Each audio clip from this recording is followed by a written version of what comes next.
Hey everyone, so pro tip, if you don't like someone, you don't have to associate with them.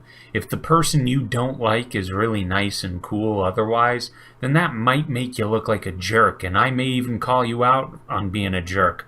Or better yet, if you own a business, I might write a bad review and warn people to stay away. But that has nothing to do with your fundamental right to be a jerk. So let's be clear here, we are talking about the wedding cake fiasco. If you refuse to bake a cake for a wedding involving a homosexual couple, I probably won't find your views to be very rational. I probably think your views are ill-conceived and antiquated. And depending on how nasty you treat homosexuals, I might think you're a downright rotten person. But you've got every right to be a rotten person so long as you don't directly or physically harm another person or their property. It is an extremely simple concept to grasp. So here's the deal. I would love it if a business around me started refusing to do business with someone because of their sexual orientation. That means I won't go to their shop anymore. I'll make sure I trash their name every opportunity I get.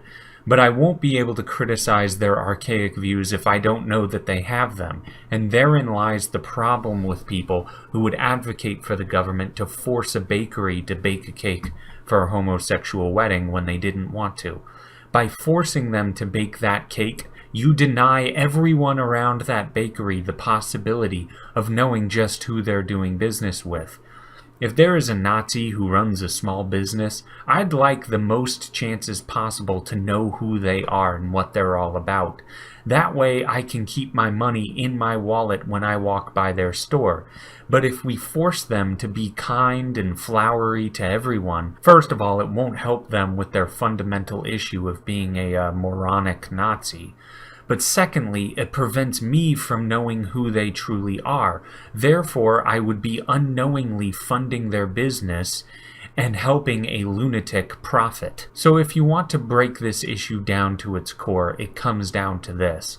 By forcing bigoted business owners into being flowery and accepting of everyone, you are denying me the possibility of deciding to not give them my business.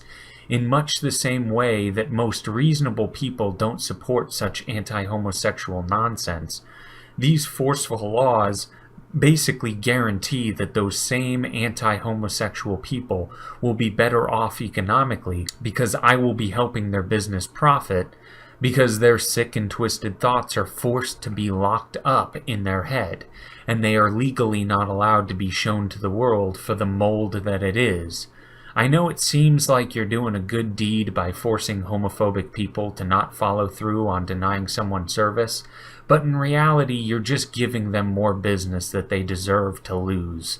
Thanks, and that is all.